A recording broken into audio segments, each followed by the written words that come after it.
2022년 1월 12일 생명의 삶 오늘의 본문 말씀은 누가복음 3장 7절에서 20절 말씀입니다. 요한이 세례받으러 나오는 무리에게 이르되 독사의 자식들아 누가 너희에게 일러 장차 올 진노를 피하라 하더냐. 그러므로 회개에 합당한 열매를 맺고 속으로 아브라함이 우리 조상이라 말하지 말라. 내가 너희에게 이르노니 하나님이 능히 이 돌들로도 아브라함의 자손이 되게 하시리라. 이미 도끼가 나무 뿌리에 놓였으니 좋은 열매 맺지 아니하는 나무마다 찍혀 불에 던져지리라. 우리가 물어 이르되 그러면 우리가 무엇을 하리이까? 대답하여 이르되 옷 2벌 있는 자는 옷 없는 자에게 나눠줄 것이요 먹을 것이 있는 자도 그렇게 할 것이니라 하고 세리들도 세례를 받고자 하여 와서 이르되 선생이여 우리는 무엇을 하리이까 하매 이르되 부과된 것 외에는 거두지 말라 하고 군인들도 물어 이르되 우리는 무엇을 하리이까 하매 이르되 사람에게 강탈하지 말며 거짓으로 고발하지 말고 받은 급료를 족한 줄로 알라 하니라.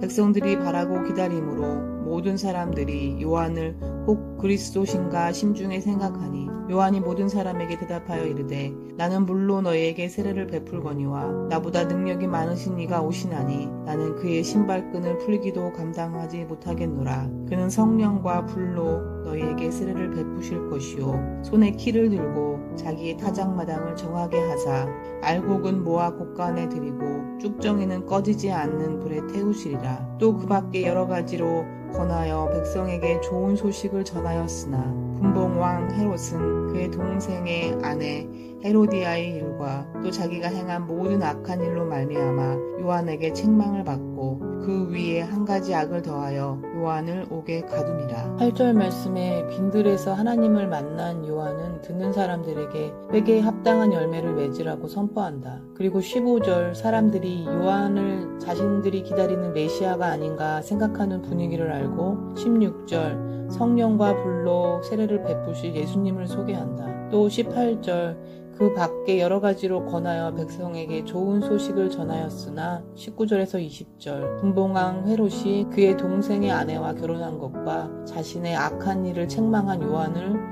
옥에 가둔다. 지난 6일에 묵상한 누가복음 1장 80절 아이가 자라며 심령이 강하여지며 이스라엘에게 나타나는 날까지 빈들에 있으니라는 말씀이 이루어졌고 그 결과 요한은 감옥에 갇혔다. 습관적으로 사용하는 말 중에 말씀과 동행하기를 원한다는 말을 자주 사용한다. 그런데 의미를 정말 알고 원해서 쓰고 있는지 오늘은 살펴보게 된다. 요한은 태어나기 전부터 말씀의 약속을 받았고 그 아이가 자라며 심령이 강하여져서 말씀하신 대로 빈들에 있으면서 자신에게 부여된 약속을 지켜내기 위해 준비한 것 같다. 심령이 강하여져야만 감당할 수 있는 말씀이었고 말씀으로 강하여진 심령으로 말과 행동이 일치하지 않는 말씀을 듣는 무리에게 독사의 자식들아 회개하라. 좋은 열매 맺지 않는 나무마다 도끼로 찍어 불에 던져질 것이라고 외친다.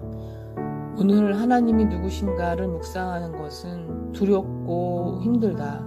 자주 읽어왔던 본문이었지만 그 도끼가 찍히는 나무는 내가 아니라고 은연중에 생각하며 읽었던 것 같다. 그런데 나의 말과 행동이 일치하지 않는 많은 부분들을 생각해보며 말씀을 묵상하는 것과 말씀을 살아내는 것에 내가 보는 관점과 하나님께서 보시는 관점에는 엄청난 차이가 있음을 보게 된다. 그리고 말씀대로 이루어지기를 원한다는 추상적인 나의 생각이 얼마나 내 중심적인 사고였는지도 보게 된다. 하나님은 약속을 지키시는 분이다. 그리고 그 하신 약속을 지키실 능력이 있으신 분이다. 8절의 말씀으로 다시 돌아가면 요한은 그토록 유대인들이 자랑스러워하는 아브라함의 후손이라는 자부심을 지금 그들의 발에 깔려있는 돌들로도 아브라함의 자손이 되게 하실 수 있다고 강하게 말씀하신다. 이 요한이 죄인을 향한 회개의 선포의 반응이 두 가지로 나뉜다. 10절에서 14절 듣는 무리 중 무엇을 해야 할지 묻는 자는 그에 대한 대답을 듣고 19절에서 20절 분봉왕 헤롯은 악에 악을 더하여 요한을 옥에 가둔다. 하나님은 누구신가? 말씀대로 이루시는 능력의 하나님이시다. 그 말씀대로 이뤄가게 하기 위해 찾아와 주시고 심령이 강하여지게 양육하시는 하나님이시다. 죄는 결국에 끊어버리시는 하나님이시다. 하나님께 끊어질 죄에서 회개하고 그 회개에 합당한 열매를 찾으시는 하나님이시다.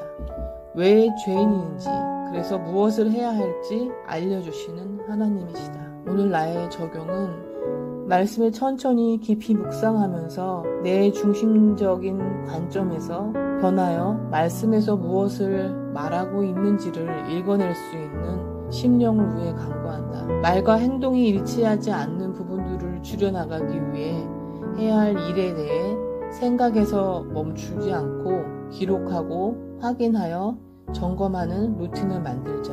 효과적인 기록을 위해 노션 기록 앱 사용법을 배워보자. 묵상한 말씀의 적용을 좀 더 구체적으로 노션 앱에 기록하며 점검하자.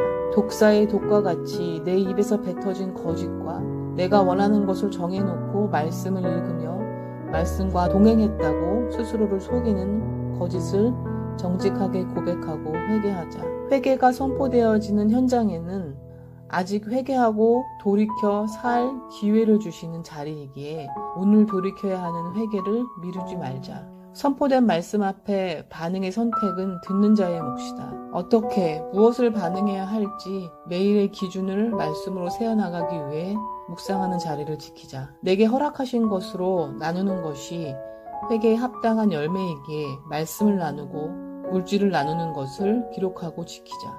결국 하나님의 약속은 이루어진다. 그러기에 말씀의 능력이 있는 것이다. 그래서 요한은 자신의 삶을 그 약속에 걸 가치를 발견하고 그 발견한 가치에 투자하고 사는 것이다.